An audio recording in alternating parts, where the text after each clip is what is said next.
Good morning बच्चों, मैं आशा सिंह ठाकुर। आज हम फ्रैक्शन के कॉन्सेप्ट को समझेंगे, भिन्न की अवधारणा को समझेंगे कि भिन्न किसे कहते हैं। किसी एक पूर्ण वस्तु के लिए गए भाग को हम भिन्न कहते हैं, यानी कि एक कंप्लीट होल ऑब्जेक्ट है और उसके की पार्ट्स को जो हम लेते हैं उसे संख्यात्मक निरूपण में संख्या के द्वारा जो दर्शाते हैं उसे हम भिन्न कहते हैं। तो चलिए हम देखेंगे कि किस तरह से, अगर ये एक पूर्ण आकृति है और इसे हम चार समान भागों में, बराबर भागों में विभाजित करते हैं और इसके एक भाग को यदि हम लेते हैं तो इसे संख्यात्मक रूप में कैसे लिखा जाएगा। इसमें अंश में होता है छायांकित भाग बटे कुल भाग। भिन्न जो है, भिन्न का सूत्र होता है छायांकित भाग बटे कुल भाग या shaded portion by total portion. तो चलिए इसमें हम देखते हैं कि इसमें एक पोर्शन छायांकित है तो इस तरह से अंश में लिखा जाएगा 1 बाय कुल भाग को गिनेंगे 1 2 3 4। यहाँ 4 समान भाग है एक पूर्ण संख्या के, तो बटे में आएगा 4। तो इस तरह से हुआ ये 1/4। एक हम दूसरा प्रश्न देखते हैं। यदि इसमें छायांकित भाग हमने 2 कर दिया तो हम इसको किस तरह से लिखेंगे। अंश में आएगा सैडेड पोर्शन 1 2, तो ये हुआ 2 और डिनोमिनेटर में क्या आएगा, टोटल पोर्शन। काउंट करते हैं 1 2 3 4। इसी तरह से हम और आकृतियों पे भी चर्चा कर लेते हैं। ये एक रेक्टेंगल है, अगर इसे हमने 1 2 3 4 5 1 2 3 4 5 बराबर भागों में बांटा और मान लो इसका सैडेड पोर्शन ये 2 हमने कर दिया, तो बच्चों इसका भिन्न संख्या या फ्रैक्शन में क्या होगा, तो सैडेड पोर्शन अंश में आता है 1 2, तो ये आया 2 और बटे में कुल भाग टोटल पोर्शन 1 2 3 4 5। तो इस तरह से हमने समझा कि फ्रैक्शन क्या होता है। होल का एक पार्ट जो हम ले रहे हैं उसे हम नंबर्स में लिखते हैं, संख्यात्मक रूप में लिखते हैं और वो अंश और हर में होता है, इसे हम भिन्न कहते हैं। तो आगे हम बढ़ते हैं और देखते हैं कि फ्रैक्शन या भिन्न कितने प्रकार के होते हैं। तो चलिए बच्चों आगे बढ़ते हैं और देखते हैं। पहला है प्रॉपर फ्रैक्शन या उचित भिन्न। हर किसी चीज में एक मेन होता है, एक मुख्य होता है, एक हीरो होता है। तो यहाँ पे हीरो होता है हर, डिनोमिनेटर। तो सारी परिभाषा जो है डिनोमिनेटर को देख के की जाएगी, हर को देख के की जाएगी। तो अभी हम बात कर रहे हैं प्रॉपर फ्रैक्शन या उचित भिन्न, जिसमें हर जो है वो अंश से बड़ा होता है, या हम इसे कहेंगे कि denominator is greater than numerator. अब हम कुछ एग्जांपल्स देखेंगे बच्चों। जैसे हमने लिखा 1/5 2/7 6/7। तो हमको इन सारी स्थितियों में जो हर है वो अंश से बड़ा है। 5 1 से बड़ा है, 7 2 से बड़ा है और 7 जो है 6 से बड़ा है, यानी कि डिनोमिनेटर बड़ा होता है तो उसे हम उचित भिन्न कहते हैं। चलिए इसके बाद नेक्स्ट आते हैं इम्प्रॉपर फ्रैक्शन। इसे हिंदी में अनुचित भिन्न या विषम भिन्न कहते हैं। हम दोनों को याद नहीं करेंगे, सिर्फ एक को याद करेंगे। हमने फर्स्ट के लिए याद किया कि जो है हर बड़ा होता है, तो यहाँ पे क्या हो जाएगा बच्चों, हर अब छोटा होगा क्योंकि इसके बाद अनुचित शब्द का प्रयोग आया है। ये उचित था और ये अनुचित, प्रॉपर इम्प्रॉपर, तो जस्ट ऑपोजिट हो जाएगा। तो इस केस में क्या होगा बच्चों, अंश यदि बड़ा है हर से, या हम क्या लिखेंगे कि numerator is greater than denominator. चलिए हम एग्जांपल्स लेते हैं कुछ क्वेश्चंस के। तो लिया हमने 5/2 7/3, इसी तरह से आगे बढ़ते हैं 9/4। तो इन सारे उदाहरणों को यदि हम देखें तो अंश जो है हर से बड़ा है, 7 बड़ा है 3 से, 9 बड़ा है 4 से। तो ये कौन सा भिन्न हुआ, इम्प्रॉपर फ्रैक्शन, अनुचित भिन्न, विषम भिन्न। अब इसी को हम मिश्र भिन्न या मिक्स्ड फ्रैक्शन में चेंज कर सकते हैं। कैसे चेंज करेंगे देखिए, 5/2 है। चलिए इसको भाग दीजिए, 5 को 2 से डिवाइड करेंगे, 2 2 ज़ा 4, 1 बचा 2, 1/2। तो इसे कहते हैं मिक्स्ड फ्रैक्शन। और 7/3, चलिए इसको बनाते हैं, तो 3 दूनी 6, 2 और 1 बचा और बटे में है 3। इसी तरह से इसका क्या होगा, 4 2 ज़ा 8, 1 रिमाइंडर है बाई 4। तो हम सारे इम्प्रॉपर फ्रैक्शन अनुचित भिन्न को मिक्स्ड फ्रैक्शन या मिश्र भिन्न के रूप में प्रदर्शित कर सकते हैं। इसके पश्चात हम इसमें आगे देखेंगे कि हम इसका डायग्राम किस तरह से बनाएंगे। तो चलिए साथ में हम यहाँ देखते हैं, जैसे 1/5 इसको हम जो है चित्रात्मक रूप में डायग्राम में किस तरह से प्रदर्शित करेंगे।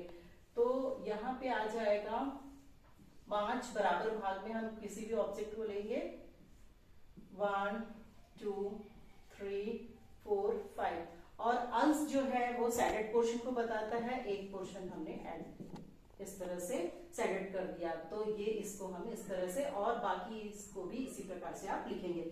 अब आते हैं अनुचित भिन्न को, हम देखते हैं कि संख्यात्मक रूप में किस तरह से प्रदर्शित करते हैं। तो पहला हमारा अंक है, भिन्न है 5/2।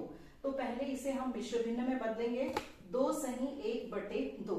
यहाँ पे 2 पूर्णांक है और 1/2 भिन्न है, या हम ऐसा कह सकते हैं 2 + 1/2।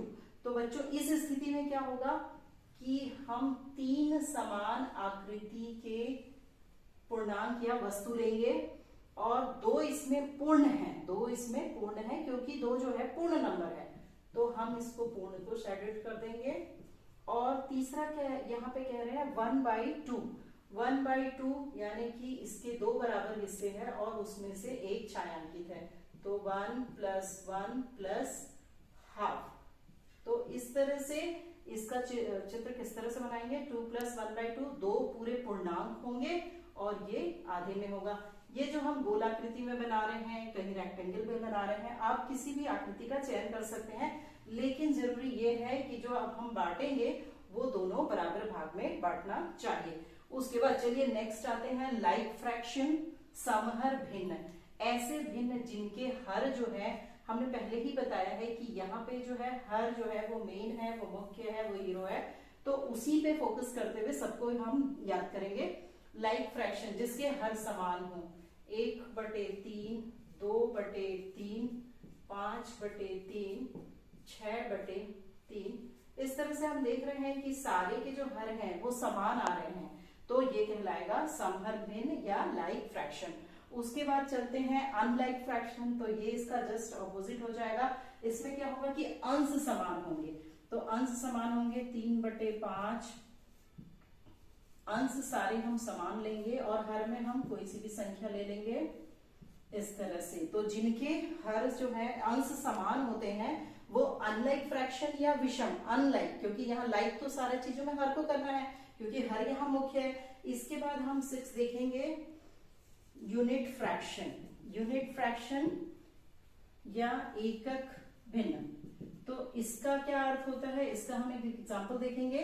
इसमें अंश में सभी में 1 होता है। तो चलिए बच्चों हम कुछ एग्जांपल्स लिखते हैं। तो ये हो गया 1/2, 1/3, 1/4, 1/5।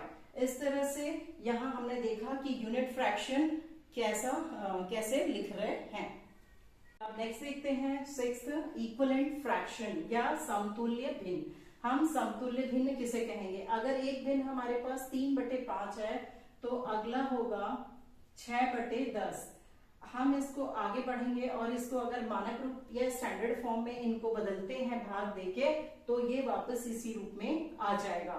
या दूसरे शब्द में हम कह सकते हैं कि अंश और हर में समान संख्या से गुणा होता है। 3 दूनी 6, तो 5 दूनी 10। इसी तरह से 3 तिया 9, तो 5 तिया 15। अंश और हर में मूल संख्या से समान संख्या से गुणा किया जाता है। और दूसरे शब्दों में कहें कि इसे हम यदि मानक रूप में लिखेंगे स्टैंडर्ड फॉर्म में, यानी कि इसको डिवाइड करेंगे, तो ये संख्या पुनः मिल जानी चाहिए। चलिए हम इसको भी चित्रात्मक रूप में देख लेते हैं कैसे लिखेंगे। तो 3/5, तो बच्चों कोई भी एक वस्तु को हम 5 बराबर भागों में बांटेंगे और उसमें से 3 भागों को छायांकित करेंगे। हम किसी भी 3 को ले सकते हैं क्योंकि ये भाग जो है बराबर है। चलिए नेक्स्ट पे जाते हैं 6/10। तो यहाँ पे हम एक काम करेंगे कि हमारा जो है एक बढ़ गया है, एक यूनिट बढ़ गया है इसका।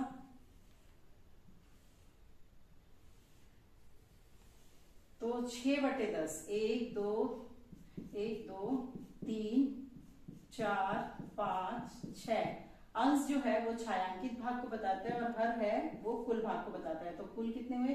1 2 3 4 5 6 7 8 9 10। इसी तरह से हम इसका जो इक्विवेलेंट फ्रैक्शन है 9/15, इसका हम किस तरह से रेखा चित्र बनाएंगे, चलिए देखते हैं। यहाँ पे 1 2 3 4 5 बच्चों, ये जो है भाग बराबर होने चाहिए। मान लीजिए कि ये सारे भाग जो हैं बराबर है, फिर उस आधार पे करेंगे। 9 भाग इसमें सेडेड होने चाहिए। 1 2, आप कोई सा भी 9 ले सकते हैं। 3 4 5 6 7 8, हमने कोई सा भी ले लिया। तो छायांकित भाग जो है 9 है और कुल भाग एक एक लाइन में 5 और 3 लाइन है, तो 5 दिया 15। तो इस तरह से हम इसको प्रदर्शित कर सकते हैं। बच्चों, हम आगे देखते हैं कि इस फ्रैक्शंस को, भिन्न संख्याओं को संख्या रेखा पर नंबर लाइन पे हम किस तरह से प्रेजेंट कर सकते हैं, निरूपित कर सकते हैं। तो चलिए फर्स्ट केस हम देख रहे हैं कि अगर हम डिनोमिनेटर को इंक्रीज करते जाते हैं, अर्थात हर को बढ़ाते जाते हैं, तो भिन्न के मान में किस तरह से परिवर्तन होता है, वो बढ़ता है या घटता है। तो चलिए पहले हमने लिया है 1/2, चूंकि हम हर को बढ़ा रहे हैं डिनोमिनेटर को, फिर उसके बाद 2 के बाद बढ़ाया 3 और ये 4, तो 1/2 1/3 1/4। अब इसको हम नंबर लाइन पे देखते हैं। हमने एक नंबर लाइन बनाया 0 और 1, तो 1/2 अर्थात 2 बराबर भागों में से बांटेंगे और ये स्थान आएगा 1/2 को, 1/2 की। तो ये जो लंबाई है ये इस भिन्न संख्या की है, 0 से 1/2 के बीच। नेक्स्ट हम लेते हैं 1/3, अर्थात इस जो संख्या रेखा है इसको 0 और 1 के बीच हम 3 बराबर भागों में बांट देंगे इसको। 1/2 हाफ तो हमको यहाँ मिला है और लगभग अंदाज से ये 1/3 हमें यहाँ मिलेगा, और ये 1 2 3 पार्ट्स में, ये इक्वल 3 पार्ट्स में डिवाइड हो गया है। ठीक है, तो इस तरह से ये यहाँ पे मिला हमको 1/3 और इसकी लंबाई ये हो गई।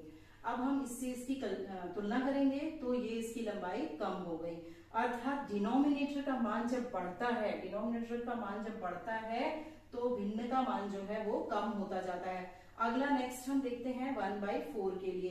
तो इसे हम 1/2, ये बीचों बीच मिला था हमें, और 4 बराबर भागों में इसे बांटना है।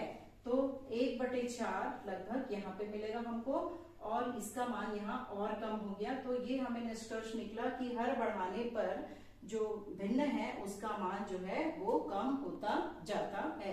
इसी तरह इसके ऑपोजिट देखेंगे, क्योंकि हम अगर अंश का मान बढ़ाते जाएं तो भिन्न के मान पे किस तरह का परिवर्तन आता है। तो पहला है 1/2, तो हमने एक नंबर लाइन लिया है 0 1 2 3। अब 1/2 कहाँ पे आएगा बच्चों? 0 और 1 के बीचों बीच, और ये 2 इक्वल पार्ट्स में होगा, तो ये मिला हमको 1/2। तो ये लंबाई हुई 1/2 की। नेक्स्ट देखते हैं, हम अंश को बढ़ा दिए, 1 से किया हमने 2 और यहाँ पे हर को, डिनोमिनेटर को स्थिर रखा है। तो 2/2 अर्थात कटाएंगे तो ये कितना हो जाएगा? 1 मतलब ये वाला जो प्लेस है ये 2/2 का है, जिसको हमने 1 से प्रदर्शित किया है, क्योंकि 2/2 का मतलब 1 ही होता है। तो ये इसकी लंबाई हुई। पिछली लंबाई से इसको देखेंगे तो ये इंक्रीज हो गया। नेक्स्ट हम अंश में एक और बढ़ाते हैं, तो ये 3/2 हो गया, और इसको अगर हम मिक्स फ्रैक्शन में चेंज करेंगे तो 2 1 2, 1 कैरी बचेगा, 1.5। 1 हमारा यहाँ है और हाफ जो है ये यहाँ आ जाएगा। तो इस तरह से हमने देखा कि अगर हम न्यूमरेटर का मान को बढ़ाते हैं तो भिन्न का मान बढ़ता जाता है, और अगर हम डिनोमिनेटर का मान बढ़ाते हैं तो भिन्न का मान कम होता जाता है। तो बच्चों, अभी बारिश का मौसम चल रहा है, तो चलिए मैं लेके आ गई फ्रैक्शन की छतरी। IMA फ्रैक्शन, इस मेरे अम्ब्रेला का नाम है IMA फ्रैक्शन। अब इस फ्रैक्शन वाली छतरी से थोड़ा सा हम फ्रैक्शन को देखेंगे और समझेंगे। चलिए हम शुरू करते हैं यहां से। देखिए बच्चों, यहाँ पे ये 4 बराबर भागों में बटा हुआ है और इसके चारों भाग जो हैं वो सेडेड हैं। तो हमें इस कि भिन्न संख्या या फ्रैक्शन संख्यात्मक रूप में क्या लिखेंगे, तो उसका सूत्र होता था अंश में सैडेड पोर्शन बाय डिनोमिनेटर में टोटल पोर्शन। तो सैडेड पोर्शन कितना है इसमें 1 2 3 4 और इसका टोटल पोर्शन भी 4 है। तो इस तरह से हमें मिला 4/4 मतलब 8 मतलब होल। ठीक है, तो अब अगला नेक्स्ट देखते हैं हम। ये हमारे सामने एक और आ गया है। यहाँ पे देखते हैं कि इसमें ये कितने पार्ट्स में डिवाइड है। काउंट करते हैं बच्चों 1 2 3 4 5 6 7 8 और ऊपर भी 8 16 टोटल पार्ट्स है इसका 16। और बच्चों बताओ एक पोर्शन सैडेड है और टोटल पोर्शन 16 है, तो हम इसे संख्या रूप में क्या लिखेंगे 1/16, क्योंकि अंश में हम लिखते हैं कितना पोर्शन सैडेड है और डिनोमिनेटर में घर में हम लिखते हैं कि टोटल कितना पोर्शन है। इसी तरह से बच्चों चलिए इस पे देखते हैं हम। तो यहाँ पे सैडेड पोर्शन कितना है बच्चों 1 2 3 और टोटल पोर्शन कितना है 1 1 2 3 4। तो इस तरह से इसका आंसर क्या हुआ 3/4 shaded portion by total portion. चलिए इस पे आते हैं। तो यहाँ टोटल कितने पोर्शन है 2 और यहाँ पे हम सैडेड पोर्शन रेड को देख रहे हैं। तो चलिए क्या होगा इसका answer shaded portion 1 divided by total portion 2। तो इस तरह से इस CD का वैल्यू कितना हुआ बच्चों 1/2। और इसी तरह से चलिए हम एक और CD देख रहे हैं। यहाँ पे सैडेड पोर्शन 1 है और टोटल पोर्शन कितना है काउंट करते हैं 1 2 3 4। तो इसका आंसर क्या हुआ बच्चों 1/4, क्योंकि न्यूमरेटर में सैडेड पोर्शन और डिनोमिनेटर में टोटल पोर्शन लिखते हैं। इसी तरह से चलिए हम ये जो भिन्न की छतरी है इसमें एक और इसको देखते हैं। तो यहाँ पे सैडेड पोर्शन है 1 2 और टोटल पोर्शन कितना है बच्चों 1 2 3। तो इस तरह से इसका संख्यात्मक मान हुआ 2/3। चलिए एक और देखते हैं। अब बच्चों आप सब समझ गए होंगे। एक और एग्जांपल हम देखेंगे। यहाँ पे टोटल पोर्शन है 1 2 3 4 5 6। तो इसमें टोटल पोर्शन है 6 और सैडेड कितना है बच्चों 1 2 3 4 5। तो इस तरह से इसका आंसर हुआ 5/6। तो बच्चों ये फ्रैक्शन की जो छतरी है, क्या इसने आपको स्पष्ट किया कि हम भिन्न को किस तरह से संख्यात्मक रूप में लिखते हैं। आगे के हम सेकंड पार्ट में इनका जोड़ना और घटाना अलग से मॉडल की सहायता से हम देखेंगे।